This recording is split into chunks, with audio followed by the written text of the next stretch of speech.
संबंध भाष्य। ओम ब्रह्म विद्या के आचार्य सूर्य पुत्र भगवान यम और नचिकेता को नमस्कार है। अब कठोपनिषद की वल्लियों को सुगमता से समझने के लिए इस संक्षिप्त वृत्ति का आरंभ किया जाता है। विश्रण अर्थात नाश, गति और अवसादन अर्थात शिथिल करना, इन तीन अर्थों वाली तथा उप और नि उपसर्ग पूर्वक एवं कित प्रत्यांत सब धातु का उपनिषद ये रूप बनता है। उपनिषद शब्द से जिस ग्रंथ की हम व्याख्या करना चाहते हैं उसके प्रतिपाद्य और वेद्य ब्रह्म विषयक विद्या का प्रतिपादन किया जाता है। किस अर्थ का योग होने के कारण उपनिषद शब्द से विद्या का कथन होता है सो बतलाते हैं।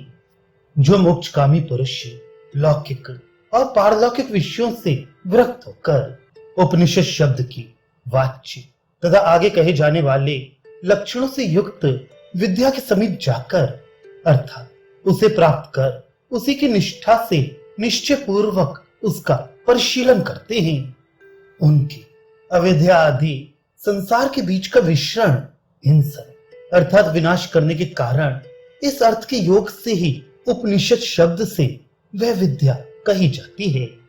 ऐसा ही आगे श्रुति कहेगी भी कि उसे साक्षात जानकर पुरुष मृत्यु के मुख से छूट जाता है अथवा पूर्वोक्त विशेषणों से युक्त मुमुक्षुओं को ब्रह्म विद्या पर ब्रह्म के पास पहुंचा देती है। इस प्रकार ब्रह्म के पास पहुंचने वाले होने के कारण इस अर्थ के योग से भी ब्रह्म विद्या उपनिषद है।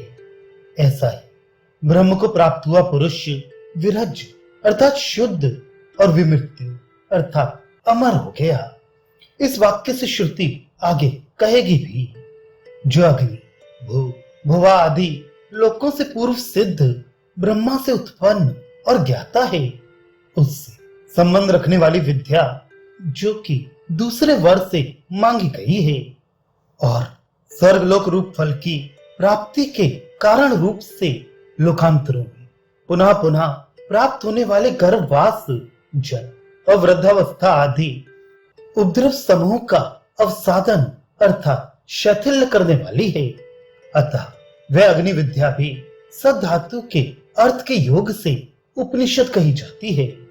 स्वर्गलोक को प्राप्त होने वाले पुरुष अमृत प्राप्त करते हैं ऐसा आगे कहेंगे भी।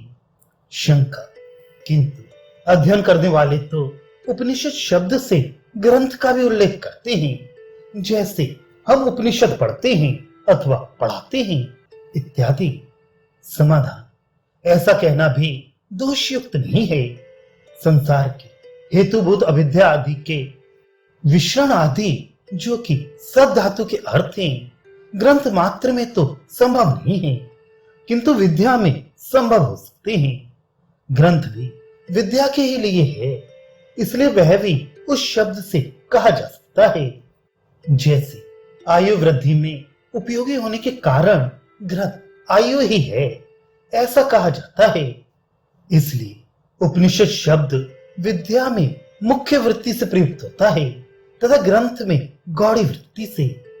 इस प्रकार उपनिषद शब्द का निर्वचन करने से ही विद्या का विशिष्ट अधिकारी बतला दिया गया तथा विद्या का प्रत्यगात्म स्वरूप पर ब्रह्म रूप विशिष्ट विषय भी कह दिया। इसी प्रकार इस उपनिषद का संसार की आत्यंतिक निवृत्ति और ब्रह्म प्राप्ति रूप प्रयोजन तथा इस प्रकार के प्रयोजन से इसका साध्य साधन रूप संबंध भी बतला दिया। अतः उपर्युक्त अधिकारी विषय प्रयोजन और संबंध वाली विद्या को करामल कलवत प्रकाशित करने वाली होने से ये कठोपनिषद की वल्लियां विशिष्ट अधिकारी विषय प्रयोजन और संबंध वाली हैं। सो हम उनकी यथामति व्याख्या करते हैं।